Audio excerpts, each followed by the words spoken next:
참 예수님, 반갑습니다. 우선 기도 바치고 강의 시작하도록 하겠습니다. 성부와 성자와 성령의 이름으로 하나님 아버지, 작은 죄들이 모여서 큰 죄가 되듯이 우리 일상의 게으름이, 하나님께서 우리 인생이라는 달란트를 주셨는데 어떤 당신의 사랑스러운 아들, 딸들은 5달란트를 불려서 하나님께 드리기도 하고, 또 어떤 아들, 딸들은 2달란트를 불려서 당신에게 드리기도 하지만 1달란트를 그대로 땅에 묻어두고 자기의 재능을 개발하지도 않고 쓰지도 않고 묻어둔 게으른 종에게는 당신께서 엄히 꾸짖었듯이 저희들이 이 인생, 한 번밖에 없는 소중한 인생, 선물 받은 이 인생 하루하루를 알토란같이 금쪽같이 쓸 수 있는 지혜를 이 시간 함께하여 주소서. 영광이 성부와 성자와 성령께 성부와 성자와 성령의 이름으로 아멘. 참 예수님, 네, 우리가 지난주에 게으름에 대한 얘기를 했어요. 그래서 사람은 부지런해야 돼요. 성실하고. 그럴 때 그 부지런함이 쌓여서 나중에 누리는 행복이 큰 행복이 됩니다. 그런데 게으른 데다가 시기심까지 있다. 그럼 이게 참 몹쓸 사람 중에 하나가 일은 안 하면서 남 잘 되는 꼴 못 보는 사람. 이런 사람들, 이게 참 문제가 많은 거예요. 여러분들, 우리나라 속담에 이런 얘기가 있죠. 사촌이 땅을 사면 축하해줘야지 왜 배가 아파요? 저는 아예 이런 말이 대한민국에 없었으면 좋겠어요. 우리는 이런 말을 해줬으면 좋겠어요. 사촌이 땅을 사면 축하해줘야 된다. 이런 말이 있었으면 좋겠어요. 요즘 중국 사람들이 맨하탄을 다 사요. 맨하탄을. 그러니까 얼마 전에도 7억 달러짜리 맨하탄 상징 건물을 하나 샀다고 그러더라고요. 근데 맨하탄에 건물을 사는데 그렇게 대기업가도 사지만 뉴욕에 사는 중국 사람들 40명이 모여갖고요. 40명이 돈을 모아요. 돈을 모아갖고 건물 하나 사는 거예요. 건물을 사갖고 거기에 이제 새 들어 사는 우리나라 사람들, 무슨 베트남 사람들, 또 멕시코 사람들, 이런 사람들을 어떻게 내보내냐면 세를 전부 다 올려요. 그럼 세를 감당을 못하니까 다 나가잖아요. 그럼 중국 사람들한테 다 주는 거예요. 그래갖고 자기네들끼리 상권을 형성하는 거죠. 그래서 그걸 우리가 화교 그런 지역을 그러잖아요. 차이나타운이라고 그러잖아요. 차이나타운. 중국이요, 여러분들, 해외에 나가 있는 중국 사람들이 3,500만 명이 나가 있대요. 그런데 이 사람들의 자본이 얼마냐면 2조 달러래. 2조 달러. 우리나라가 1년에 수출입 다 합쳐갖고 1조 달러예요. 우리나라 1조 달러. 근데 얘네들 자본이 2조 달러를 어떻게 하느냐면은 자기 본토에다가 다 투자하는 거야. 그러니까 나가 있는 중국 사람들이 본토에 투자하고 또 나가서 자기네들끼리 또 상권을 형성해갖고 돈을 모아갖고 건물을 사고 자기네들끼리 뭉쳐서 사는 거예요. 말레이시아의, 인도네시아의 재정은 70%, 말레이시아도 마찬가지고 중국 사람들이 모든 상권을 다 줘요. 그런데 우리나라는 사촌이 땅을 사면 배가 아프다는 이 잘못된, 이런 나쁜 이 우리들의 이 속담이라고 그럴 수도 없고, 정말 이런 말은 없어야 돼요. 사촌이 땅을 사면 어떻게 해줘야 돼? 축하해줘야죠. 근데 우리는 남 잘 되는 꼴을 못 봐. 누가 좀 조금만 뜨면은 그 사람 그냥 깎아내리기가 바빠. 이래서는요, 이 세계 속에서요, 살아갈 수가 없어요. 개인으로도 불행하지만 국가적으로도 불행하다는 거예요. 중국 사람들보다 더 무서운 사람이 누구냐면 유대인이에요. 유대인. 유대인들은요, 얼마나 무시무시하냐면은 폴란드에서 사는 유대인, 러시아에서 사는 유대인들이 여기서는 도저히 못 살겠다, 미국으로 가야 되겠다. 미국에 딱 가면, 공항에 딱 내리면은요, 이민자 협회 회가 있어요. 그래갖고 그 사람을 아파트를 빌려주고 또 취직까지 다 시켜줘요. 그 사람이 일었을 때까지 잘해줘요. 근데 우리나라는 공항에 딱 어리삐리하고 도착하면은 이거 그냥 그 갖고 싸들어온 돈 다 등쳐먹기 바빠. 이게 너무 큰 차이가 나는 거예요. 그러니까 지금 미국의 주요 백화점은 누가 다 쥐고 있냐면 유대인이 다 쥐고 있어요. 유대인이 다 쥐고 있는데 유대인들은 자기 백화점에 입점을 누구 먼저 제일 먼저 받느냐면 유대인이 만드는 물건부터 제일 먼저 받아들여요. 그러니까 얘네들이 잘 살 수밖에 없죠. 그 유대인들이 그래갖고 돈을 모으잖아요. 그럼 자기 돈은 누구한테 맡기냐면 유대인 은행에 갖다 맡겨요. 유대인 은행에 갖다 맡겨요. 무슨 소송이 나오면 누구한테 맡겨? 유대인 변호사한테 맡겨요. 아프잖아요. 누구한테 가요? 유대인 의사한테 가요. 그러니까 이 유대인들은요, 어느 정도냐면은 이 미국의 부의 한 50%를 유대인이 쥐고 있대요. 그 중에 미국 부자의 30%는 유대인이래요. 철저하게 민족끼리 돕는 거예요. 사촌이 땅을 사면 배가 아픈 게 아니라 사촌이 땅을 살 수 있도록 도와주는 거죠. 시기심이 없는 거죠, 시기심이. 근데 우리 시기심이 너무 많아. 이 출애굽기 22장 24절에서 25절을 보면 너희가 나의 백성에게 너희 곁에 사는 가난한 이에게 돈을 꾸어 주었으면 그에게 채권자처럼 행세해서도 안 되고 이자를 물려서도 안 된다. 너희가 이웃의 겉옷을 담보로 잡았으면 해가 지기 전에 돌려주어야 한다. 이게 유대인들은요, 민족끼리는 서로 책임진다. 이게 철저해요. 근데 우리나라 사람들은 제가 외국에 나가보면요, 다 개인적으로는 잘 살아요. 근데 다 같이 모여갖고 건물 샀다는 얘기는 한 번도 들어본 적이 없어. 예. 우리가 이게 안 되는 거예요. 개인적으로는 특출나지만은 이게 서로 축복해주는 게 안 되는 거죠. 미국에 7대 영화사가 있는데 이 중에 6개가 유대인이에요. 6개가 파라마운트, MGM, 워너브라더스, 유니버설, 21세기 폭스, 다 유대인이 만든 영화사예요. 할리우드의 모든 건 디즈니, 월트 디즈니만 미국 사람 거예요. 근데 이 월트 디즈니도 CEO가 20년 동안 유대인이 하고 있어요. 그러니까 황금알을 낳는 건 다 유대인이 쥐고 있는 거야. 그러니까 얘네들이 영화에서 나오는 돈들, 배우도 유대인을 쓰고 무슨 시나리오 작가도 유대인을 쓰고 감독도 유대인이고 영화 배급사도 유대인이고, 그러니까 다 같이 사는 거예요. 얘네들이 자기네들이 돈이 이렇게 생기잖아요. 그럼 이 돈을 또 미국에 있는 유대인들은 어디다 보내냐? 본토에 보내요. 이스라엘, 팔레스타인 이쪽으로 보내는 거예요. 그러니까 서로 협력해서 사는 거죠. 잘 나가는 사람 시기하면요, 분열이 일어날 수밖에 없어요. 근데 성당에서도 하다못해 주일학교 하나를 운영해도요, 이게 깨지는 경우가 시기심 때문에 깨져요. 시기심 때문에. 성당도 왜 깨져? 전 총회장단하고 후임 총회장들하고 서로 시기심 때문에 성당도 깨지는 거예요. 시기심이 참 많아요. 하나님께서 양을 바친 아벨의 제물은 봐두고 곡식을 바친 카인의 제물을 받지 않자 어떻게 해요? 카인이 아벨을 죽이잖아요. 시기심 때문에 그러는 거예요. 시기심 때문에. 사무엘 이서의 이 상권의 18장 7절에 보면은 지금 PLO, 이스라엘 맨날 테러하는 걸 PLO라고 그러잖아요. 이게 팔레스타인이에요. 팔레스타인. 근데 옛날에도 2000년 전에도 3000년 전에도 이 성서에는 필리스타인이라고 써 있어요. 필리스타인 있었어요. 얘네들이 맨날 유대인들하고 싸웠어요. 골리앗한테 맨날 그냥 지고. 근데 다윗이 나와갖고 필리스타인, 팔레스타인들을 다 쳐 죽여요. 그래서 완전히 사울이 그냥 완전 왕권이 굉장히 강화가 돼요. 근데 다윗이 싹 들어오니까 이스라엘 처녀들이 속을 들고 춤을 추면서 이런 노래를 해요.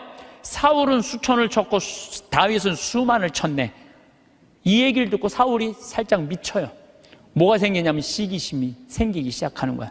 그래서 다윗을 죽이려고 그래. 끊임없이 죽이려고 그래. 끊임없이 죽이려고 그러고 하다못해 딸 미가를 다윗한테 줘요. 사위야, 사위. 그런데도 죽이려고 그래요. 결국은 그 능력 있는 다윗은 사울 곁을 떠나요. 사울 곁을 떠나니까 사울이 훌륭한 장수를 잃어버렸잖아요.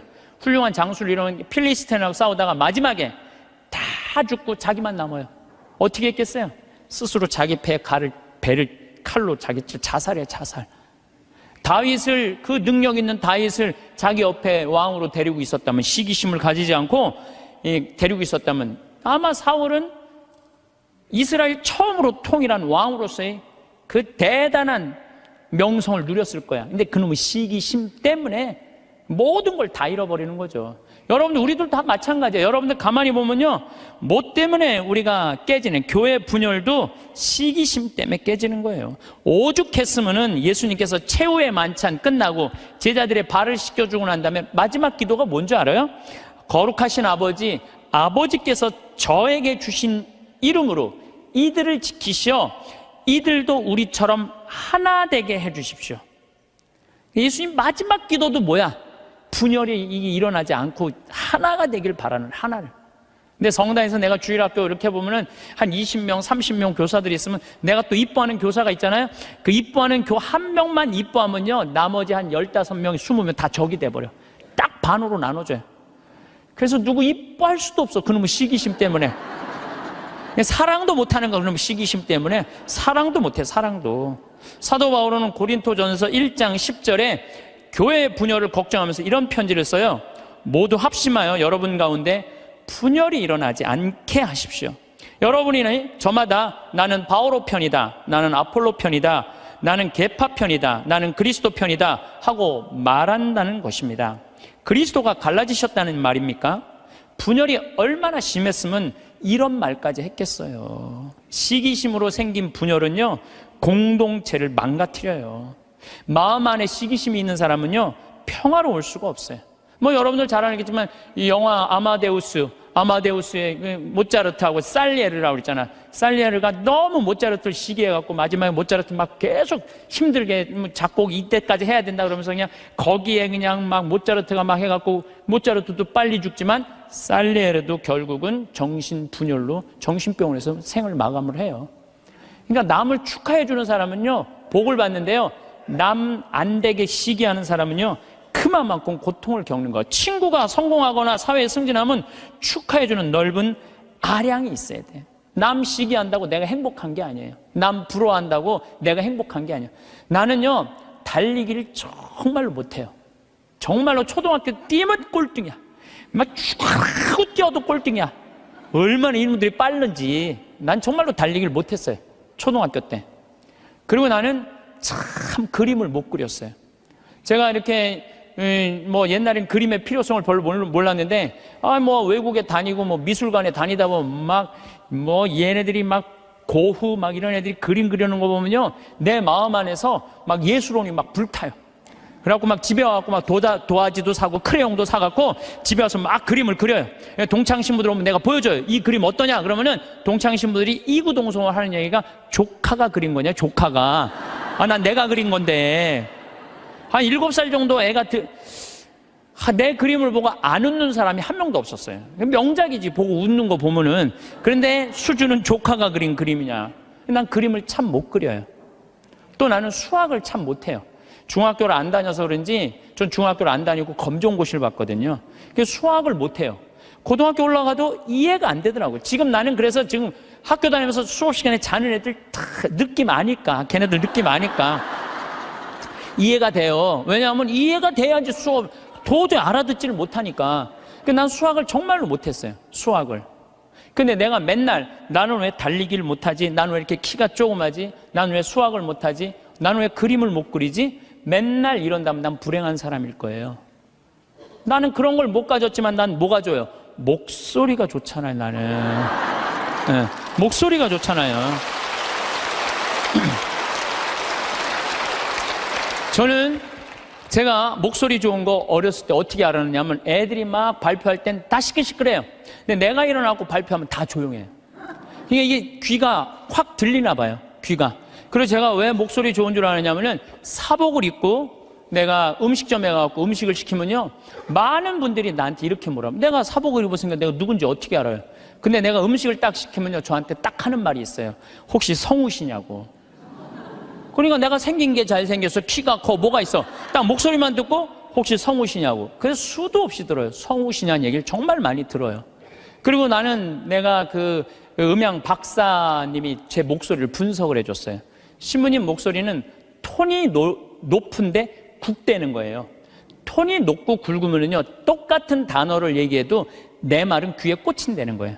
내 말을. 그러니까 내가 이렇게 평화방송에 이렇게 신부님들 나와서 쭉 강론하시잖아요. 수임들 강론하시잖아요. 강의하시잖아요. 내용을 들어보면 내가 받아 적을 정도로 내용이 좋아요.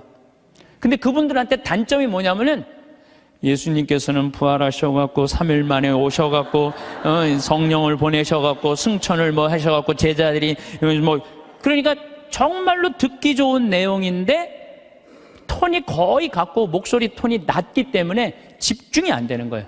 근데 난 한마디라도 예수님께서 부활하셔갖고 또 다시 오셔서 승천하셔갖고 성령, 그러니까 단어 하나하나가 똑같은 말인데도 목소리 때문에 제가 받는 이득이 너무너무 많아요. 그러니까 저는 중학교, 고등학교 때도 미사 해설하고 독서하고 뭐 신학교 때도 무슨 뭐 세미나 발표하고 이럴 때 제가 목소리 좋은 걸 저 자신도 알아요. 그래갖고 내가 서품 받을 때 난 다른 거 달리기 잘해달라고 나 기도한 적 없어요. 서품 받을 때 띠 잘 뛰게 해달라고 그런 적도 없어요. 나는 누워서 이 재단에 엎드려갖고 주님한테 딱 두 가지 부탁했어요. 강론 잘하게 해달라고, 또 하나는 글 잘 쓰게 해달라고. 신부가, 나는 신부 중에 키 큰 신부 별로 소용없다고 생각해요. 아니 복음 선포하는데 키가 무슨 상관이야. 예. 그리고 난 생긴 것도 그렇게 중요하다고 생각하지 않아요. 제가 그 보좌 신부 때 굉장히 15,000명, 16,000명 본당에 보좌 신부를 했었어요. 그러면은 저 뒤에 있는 분들은 내 얼굴이 안 보여요. 그러니까 미사참여 뒤에 하시는 분들은 끝까지 내 얼굴 몰라, 1년 내내. 근데 그분들이요 10년 후 20년 후 와갖고 내 목소리 딱 들으면요 목소리가 생각이 안 되는 거예요. 목소리만 좋으면 됐지 뭐 키 커서 뭐해. 그렇지 않아요? 그러니까 과연 내가 받은 게 뭘까? 내가 받은 게 뭘까? 여기 계신 분들 하느님께서 하나씩 다 주셨어요. 다 주셨어요. 신부님 전 받은 게 정말 아무것도 없는 것 같은데요, 밥 잘하는 것도 재능이에요. 밥 잘하는 것도. 나는 우리 주방장님, 우리 생태마을의 주방장님 있는데 정말로 음식을 맛있게 해요. 그러니까 그냥 최고의 주방장이 되는 거잖아요. 얼마나. 청소 잘하는 것도 나는 재능이라고 생각해요. 정리정돈 잘하는 사람. 우리 조카가 얼마 전에 여자 조카랑 밥을 먹는데 자기가 대학 다닐 때 고등학교 졸업하자마자 빌딩 청소한 사람이 있어요. 1,000억을 넘게 벌었대요. 자기는 항상 정리하는 걸 너무너무 좋아했대요. 빌딩을 정리하고 나면 기분이 너무너무 좋다는 거예요. 그래갖고 그렇게 해서 자기가 1,000억이 넘는. 그러니까 우리가요, 여러분들 자녀들 가운데 너무 비교하면 안 돼요. 우리 애가 너는 왜 수학경시대 1등을 못 해왔냐? 너는 왜 사법고시 합격을 못 해왔냐? 왜 달리기 잘하는 애가 왜 수학경시대 1등을 해야 돼? 달리기만 잘하면 되지. 그렇지 않아요? 여러분, 유현진 선수한테 지금 사법고시 합격해오라고 그러면 유현진 선수 사법고시 합격해올 수 있어요? 유현진 선수 뭘 잘해? 공 잘 던지나요? 하나만 잘하면 돼요. 또 지금 사법고시 합격한 애한테 너 메이저리그 갖고 공 던지라, 메이저리그 입구에도 못 가요. 사람이요 다. 그러니까 제가 생각하기에는 지 멋이 없어서 그래. 지 멋대로 살 줄 알아야 돼. 자기 생긴 대로 살 줄 알아야지. 그리고 거기다가 남을 축복해 줄 수 있는 마음을 가지고 있는 사람들은요 진짜 행복한 사람이에요. 진짜 행복한 사람. 그래서 저는 제가 뭐 키도 안 크고 힘도 안 세고 몸도 조그맣고 뭐 이래도요, 나는 내가 받은 게 뭔지 너무너무 잘 알아요. 난 내가 받은 게 목소리라는 생각, 정말 하나님한테 감사해요. 난 어머니한테 정말 감사해요. 어머니 나 이렇게 조그맣게 낳아줘서 목소리 좋게 낳아주셔서 너무너무 감사하다고. 이 목소리 하나만 가지고도 뭐 기업체 강의 다니죠, 뭐 무슨 정부기관 강의 다니죠, 뭐 별 군데 다 강의 다녀. 하다 아침마당에까지 와서 강의 다녀. 아침마당에까지 생각을 해봐요. 이 목소리라는 게 내가 받은 하느님의 최고의 은혜라는 거죠. 저는 가끔 의사 선생님들이 주식 투자하다가 쫄딱 망하고 마지막에 자살하는 분들 가끔 봐요. 의사가 되는 게 쉬운 일이에요. 정말로 어려운 일이에요. 그 공부하려면 얼마나 힘들어요. 그러면은 그렇게 7년, 6년 동안 뼈가 빠지게 의사 공부했으면 의사만 하면 되지. 주식 투자는 왜?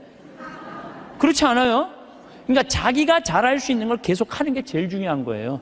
그런데 이상한 데다가 방향을 돌리면은요, 망하는 거예요.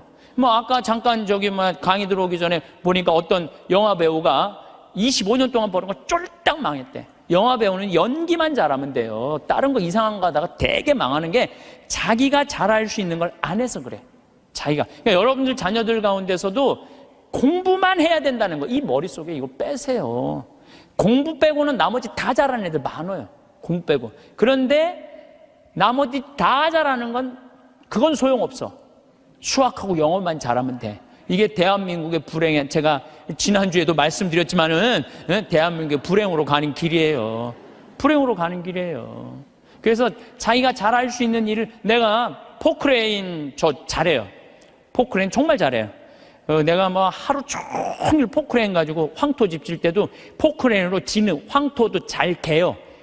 근데 내가 포크레인 하면서 깨달은 게 뭐냐면 아침부터 밤 6시, 7시까지 하는데도 하나도 안 지겨워. 10시간을 여러분들 공부하라고 그래봐요. 나 아마 미칠 거예요. 10시간 공부하라고 그러면. 근데 포크레인을 10시간 하면 하나도 안 지겨워. 시간 가는지도 모르고. 일이라는 게요, 내가 재미가 있고 몸에 이렇게 탄력이 붙으면요, 일처럼 재미난 게 없어요. 그러니까 여러분들 자녀들 중에 혹시 몸은 튼튼한데 머리가 안 되는 애들은 생태마을에 한번 도전해 보세요. 예. 저는 우리 생태마을이 지금 여주도, 나는 고등학교 졸업한 아이로 하고 싶어요. 여주도. 그리고 아프리카 자카란다도 그 농장도 고등학교 졸업한 아이들 파견하고 싶어요. 그 가끔 50살, 60살 되신 분들이 전화해. 거기 생태마을 취직하고 싶다고. 지금 우리 생태마을은 50살, 60살 천지야, 천지 지금. 예. 우리가 이 세대 교체가 필요한 거, 세대 교체가. 그래서 혹시 이 방송 듣고 나도 저기 가서 일할까? 50살 넘은 하지 마세요. 예. 예. 대신 누굴 보내? 자녀를 보내, 자녀. 몸은 튼튼하나 머리가 안 돌아가는 애들, 이런 애들 꼭 좀 보내주시기를 바라겠습니다. 여러분들, 남을 축복해주는 일은 참 즐거운 일이에요. 시기하지 않고 남을 축복해주는 건 참 즐거운 일이에요. 그래서 우리 후배들이 막 강론자라고 이러면 너무 기분이 좋아요. 나 우리 생태마을에 이제 부관장 신부들이 3분이 이제 지금 왔다 갔는데, 저는 이제 강의는 내가 하지만 미사 강론은 부관장 신부님들이 되게 해요. 너무 강론을 잘하세요. 그러니까 사실 제가 강의하는 거에 많은 부분들은 부관장 신부들이 강론하는 걸 듣고 내가 그걸 갖고 여기서 하는 거예요. 그래서 내가 부관장 신부들한테 손을 꼭 잡고 너무 고마워. 나한테 이런 재료를 제공해줘서 너무너무 고마워. 참, 이렇게 후배 신부들이 강론 잘하는 거 보면 기분이 너무 좋아요. 또 막 사목 잘하면은 막 박수 쳐주고 싶고. 그럼 내가 행복해요. 근데 저놈 새끼 봐라, 나보다 강론을 잘하네? 이때부터 불행해지는 거예요. 남을, 내가 조금 능력이 모자라도 잘하는 사람을 이렇게 칭찬해 줄 때 나도 행복하고 너도 잘 살고 나도 잘 사는 거야. 중국 애들이 지금 본토는 뭐 하느님 안 믿어갖고 엉망이지만 나가 있는 중국 사람들은 대단하거든. 유대인은 말할 것도 없고, 유대인들은 말할 것도 없고. 나는 우리나라가요, 사촌이 땅을 사면 축하해 준다. 아예 사촌이 땅을 사면 배가 아프다. 이 말 아예 없었으면 좋겠어. 오늘 이후부터 우리는 아예 사촌이 땅을 샀어? 그래. 축하해주는 그런 문화가 난 이루어졌으면 참 좋을 것 같아요. 그런데 생각을 해봐요. 시기심이 게으른 놈이 시기심까지 있어. 게으른데 남 욕이나 하고 앉아 있어. 매력이 있을 것 같아요? 없을 것 같아요? 매력이 없어요. 부지런한데 남 칭찬까지 할 줄 알아. 이 사람 매력 있어요? 없어요? 매력이 있어요. 매력이 있을 수밖에 없어요. 그런데 우리가 또 나쁜 건 판단하는 거야. 어떤 판단? 부정적인 판단이에요. 부정적인 판단. 예수님은 마태복음 7장 1절에 이런 말씀을 하세요. 남을 심판하지 마라. 그래야 너희도 심판받지 않는다. 이야, 내가 남을 심판하면은요, 하느님도 나를 심판을 해요. 근데 나이가 남을 심판하지 않으면 하느님께서 나를 심판하지 않아요. 아주 쉬운 거잖아요. 근데 왜 우리가 남을 심판을 하냔 말이에요. 너는 어찌하여 형제의 눈 속에 있는 티는 보면서 내 눈 속에 있는 들보는 깨닫지 못하느냐. 저는 이게 평생의 내 숙제였어요. 남의 눈에 있는 티끌을 볼 것이냐, 내 눈에 있는 들보를 볼 것이냐. 여러분들은 이 대한민국에 보면은요, 남의 티끌은 기가 막히게 끄집어내요. 남의 티끌은. 근데 우리는 어떻게 해? 자기 눈에는 들보는 안 보는 거야. 텔레비전을 보면은요, 이 세상에 다 죽일 놈만 있는 것 같아. 죽일 놈만. 다 때려 죽일 놈만 대한민국에 사는 것 같아. 그래요? 대한민국이 그렇게 막 때려 죽일 놈만 살아요? 저는요, 얼마 전에 내가 좋아하는 우리 최경남 신부가 또 해준 얘기예요. 자기가 조용필 저 콘서트를 갔다 왔대요. 감동받았대요. 너무너무 정말로 프로페셔널이 저거구나. 우리 신부들도 저런 마음으로 사목을 하면은 정말로 사목이 잘 될 거란 얘기를 하면서 나한테 기가 막힌 얘기를 해주더라고요. 조용필 씨가 1982년 비련이라는 못 찾겠다 꾀꼬리라는 4집, 이 4집을 냈는데 비련이라는 그 노래가 있대요. 그런데 시골 병원에 지적 장애아가 8년 동안 14살짜리 먹은 여자애가 울지도 않고 웃지도 않는 거야. 그런데 얘가 비련이라는 노래를 듣고 울기 시작하는 거야.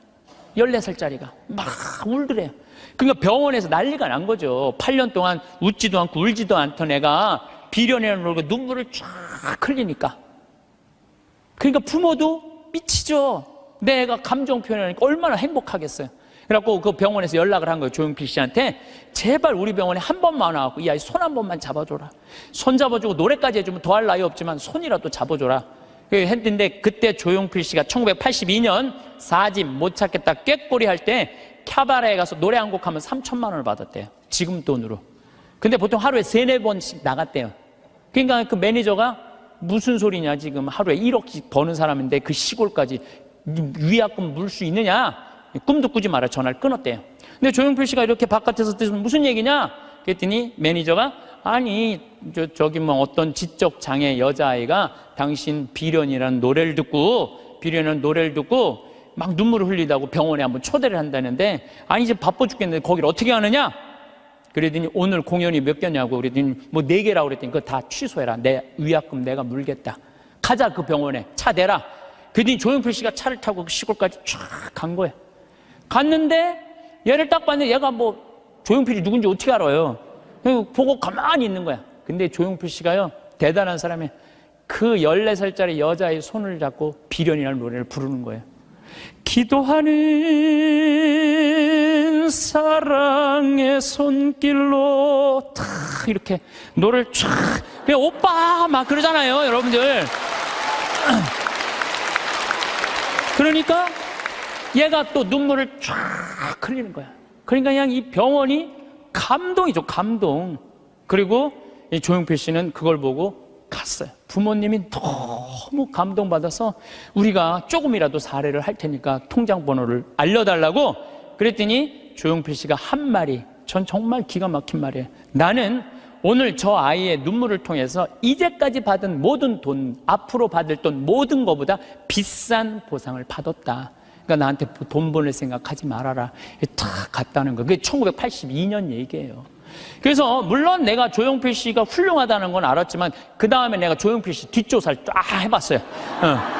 뒷조사를 해봤더니 자기 부인이 세상을 떠났을 때도 23억인가 4억이나 되는 돈을요 다 어려운 사람을 위해서 다 기증하고, 그 다음에 소아 백혈병 걸린 아이 한 500명 수술비를 다 대주고, 지금도 1년에 몇 억씩 어려운 아이들을 위해서 내놓는다는 거예요. 우리가 이 세상을 보면서 다 나쁜 놈들만 있는 게 아니에요. 우리가 참 훌륭한 사람들이 많아요. 요즘 저는 김장훈 씨, 독도, 참 여러분들 이거 대단한 가수 하나가 대단한 일을 하는 거예요. 지금 독도 뭐 100억 모은다고 그러잖아요. 저도 이제 동참 꼭 하고 싶어요. 여러분들 일본 애들은요 자기네 나라에서 살고 싶지 않은 애들이에요. 2011년 3월 11일 후쿠시마 지진이 일어났지. 원자력 발전소, 원자탄 폭탄 터진 거예요. 그것 때문에 지금도 방사능 때문에 고생하고 있죠. 태풍이랑 태풍은 그냥 일본에 다 가서 지금 아직도 10월 30일인데 아직도 무슨 프란치스코 뭐 이거 태풍 다 살고 싶지 않은 거예요. 1905년에 일본 애들이 우리나라를 어떻게 돌아왔는지, 독도는 우리 땅, 그리고 우리나라 먹은 거예요. 지금도 독도는 우리 땅이라고 자기네들 이번에 뭐 외교 홈페이지에 하잖아요. 한국 먹고 싶다는 거예요. 그러니까 대놓고 얘기하는 거, 대놓고. 근데 정치인도 기업인도 못하는 가수 한 사람이 얼마나 대단해요.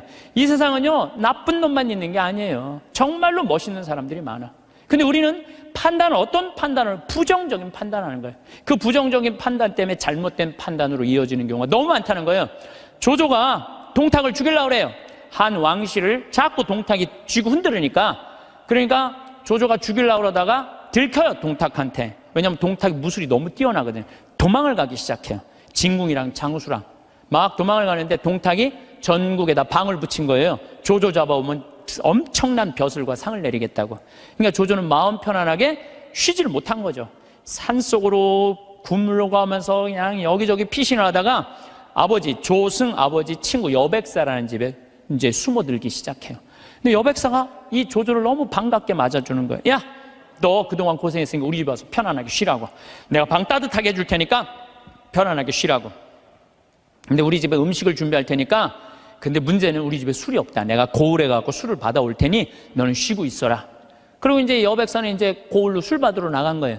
근데 이 의심 많은 조조는 혹시 고을에 가서 나 고발하러 간 거 아닌가 의심하기 시작해요. 의심을 막 하는데, 그러니까 이제 집을 염탐을 하는 거야. 근데 부엌문이 이렇게 닫혀져 있는데 부엌에서 칼 가는 소리가 들리는 거야. 칼 가는 소리가. 근데 집안 식구들이 이런 말을 하는 거예요. 큰 놈부터 잡을까 작은 놈부터 잡을까. 아니 조조는 조그매고 진궁은 컸거든요. 이것들 봐라, 여백사는 나를 고발하러 가고 저것들은 나를 죽이려고 그러네. 그래갖고 문을 박차고 들어가고 여백사의 식구 부인 자식 9명을 다 죽여요.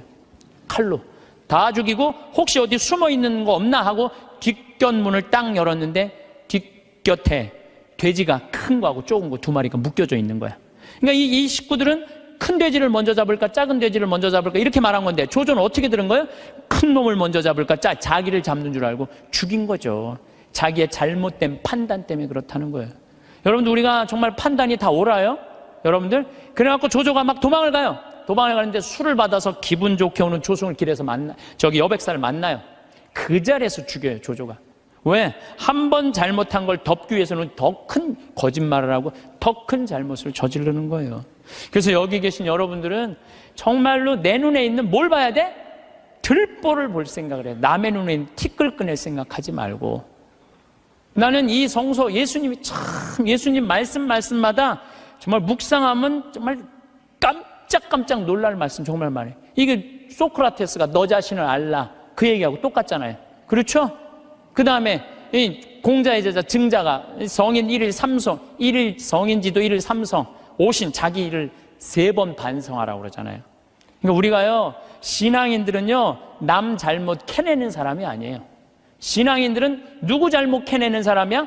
내 잘못 캐내는 사람이야. 내 잘못을 캐내갖고 나를 똑바로 세우는 게 신앙이냐. 근데 자기 자신이 어떤지도 모르고 남만 특히 성당 다니면, 활동하면은 자기 모습은 안 보이고 누구만 보여? 남만 보이잖아. 누구는 어쩌고 누구는 어쩌고, 레디오 단장은 어떻고 꾸리아 단장은 어떻고 저건 어떻고 막 남욕만 디립다 하잖아요.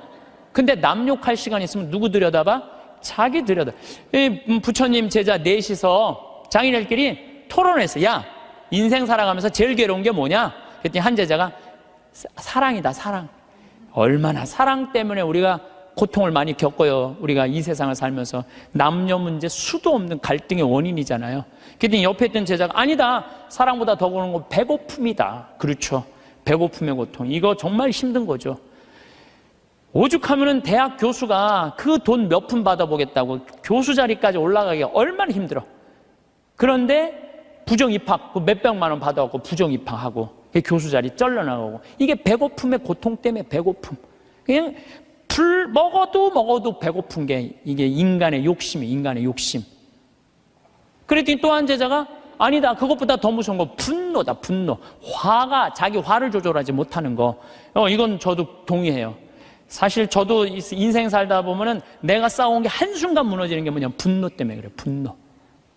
그랬더니 또 한 제자가 아니다, 그거보다도 더 슬픈 건 죽음에 대한 공포다.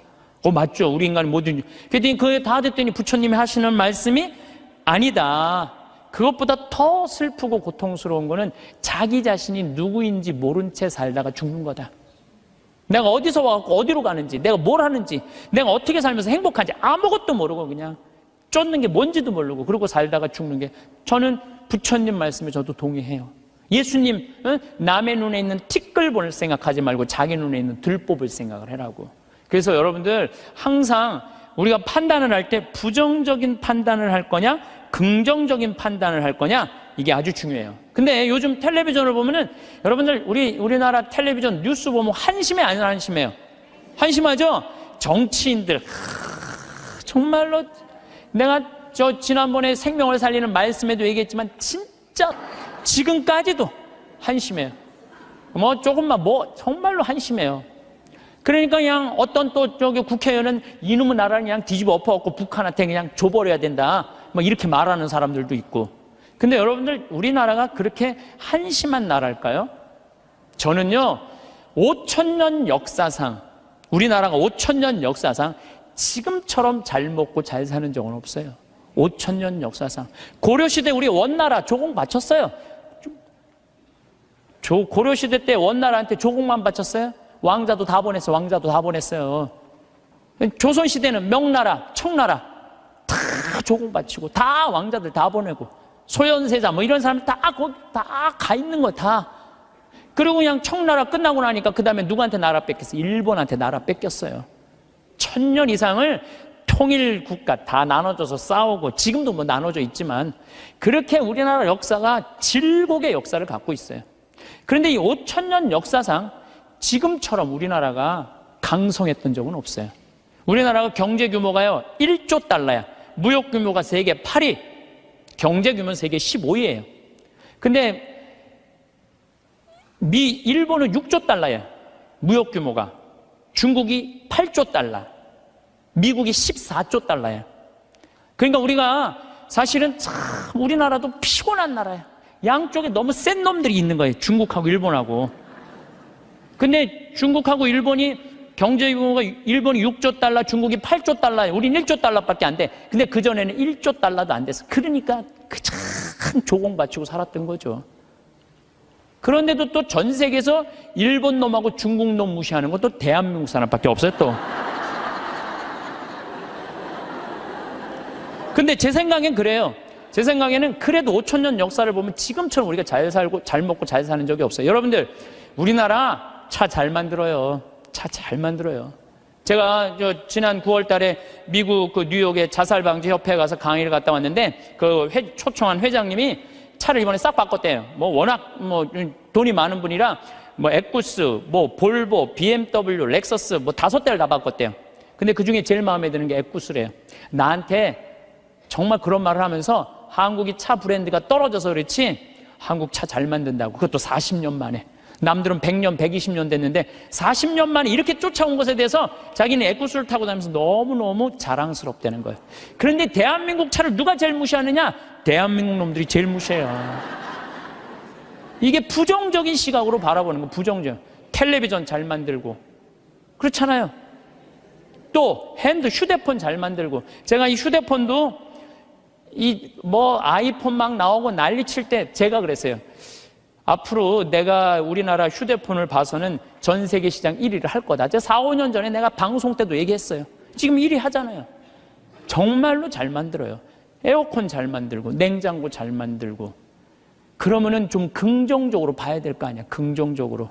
근데 온 세상에 떠도는 얘기는 곧 망할 것 같은 얘기를 아니, 오죽하면 요즘 달러 떨어져갖고 지금 주식을 40일인가 50일째 우리나라 주식만 산대잖아요. 우리나라만 우리를 무시하는 거예요. 이러면 안 된다는 거예요, 여러분들. 제가 개인적인 판단도 문제가 있지만은 국가 전체의 분위기도 부정적인 생각. 나는 요즘 이렇게 텔레비전을 보면 진짜 좀 죄송한 얘기지만은 언제 나라에서 늙었다고 용돈 준 적이 언제 있어요? 5,000년 역사상. 요즘 준대잖아, 요즘. 어? 아니, 늙었다고 나라에서 용돈 준대잖아. 65세 넘었다고. 그러지 않아요? 근데 여러분들 이거 언제부터 줬어요? 10년 전부터 줬어요, 용돈. 54,000원, 5만원 주기 시작해갖고 지금 94,000원, 95,000원이 지금 내년 7월 달부터는 20만원 준다는 거예요. 물론 100% 다 주면 좋지만 상위 30%는 안 주고 하위 70%는 준다는 거예요. 20만원. 여러분들 자식이 다달이 20만원씩 줘요? 자식도 안 주는 용돈 준대잖아, 나라가. 에? 그러니까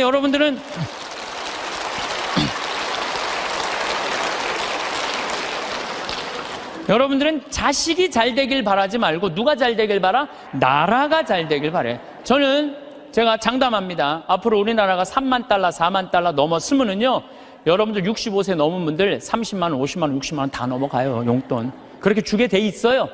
그러니까 여러분들은 우리나라가 긍정적인 마음으로 정말 나라가 융성할 수 있는 그런 마음으로 나라가 잘 되길 바라야 되는데, 우리는 입만 열면 조금 있으면 망해야 된다고, 조금 있으면 망해야 된다고 이렇게 말하면은요, 그래서 그게 개인적으로나 국가적이나 사회적이나 부정적인 눈으로 세상을 보면 안 돼요. 우리 생태마을에 북에서 넘어온 탈북자가 한 명이 일을 하고 있어요.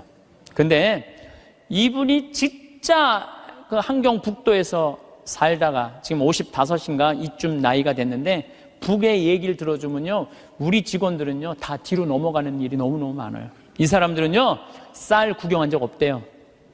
밀가루도 구경한 적 없대요. 제가 제일 놀라운 건 뭐냐면은, 북한 사람들 밀가루 먹고 사는 줄 알았더니 밀가루는 어디 1년에 2번 나온대요. 2번. 그리고 강냉이 죽만 먹고 산대요.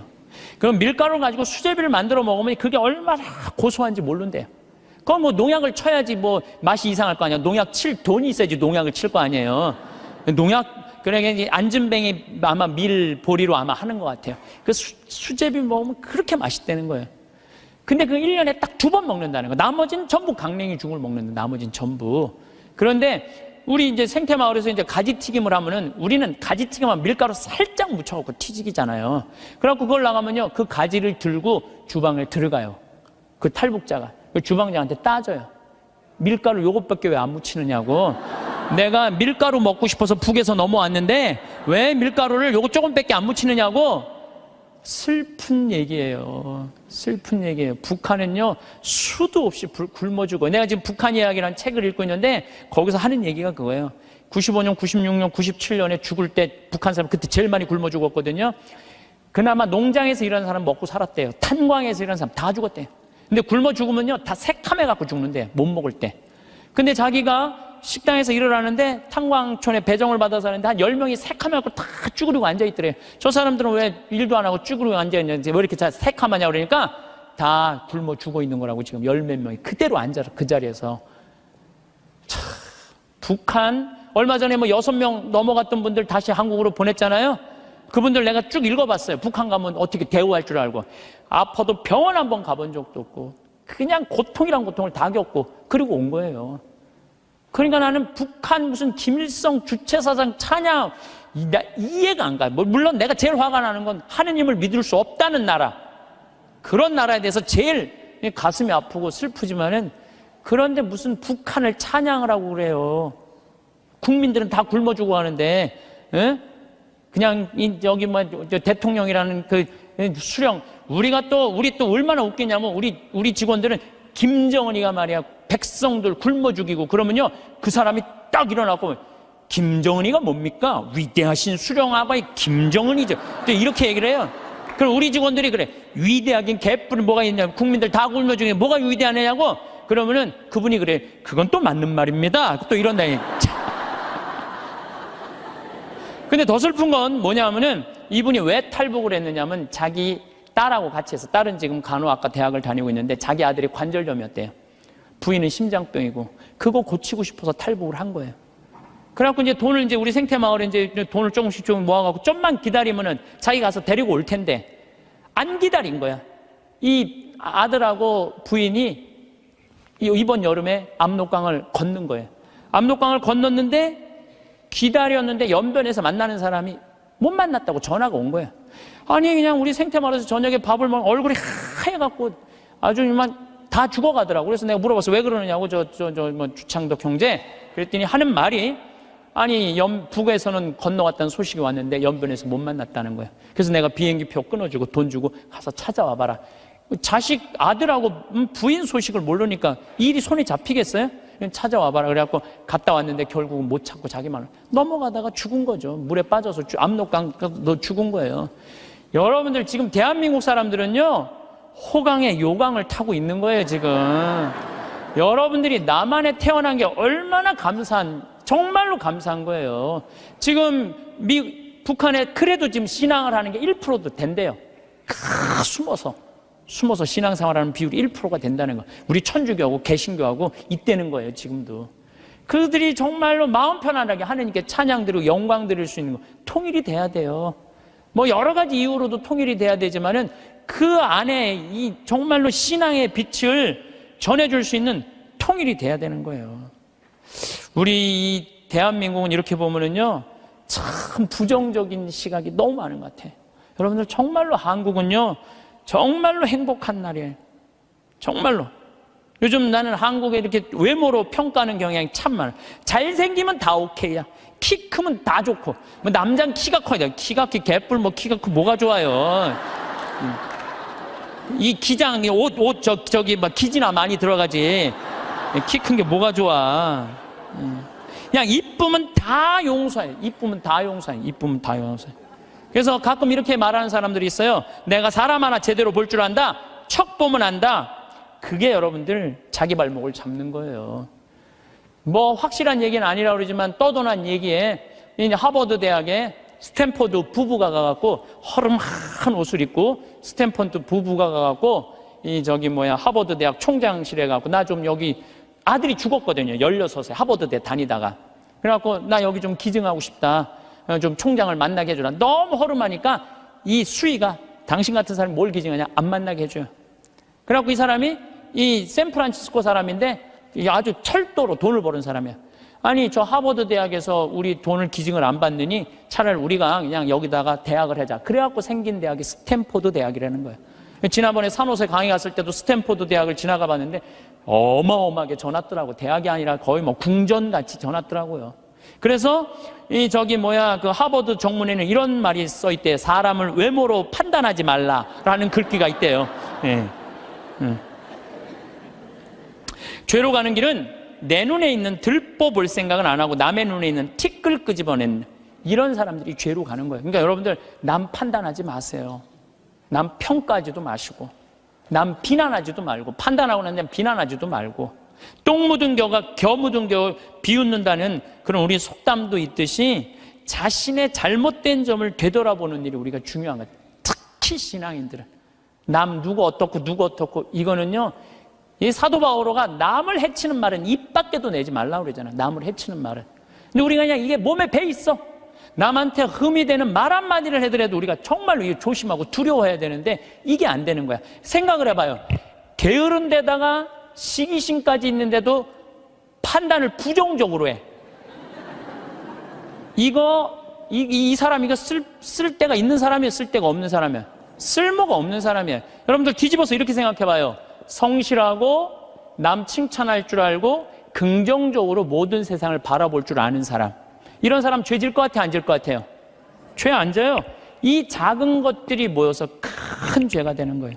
작은 것들이 모여갖고 큰 죄가 되는 거예요.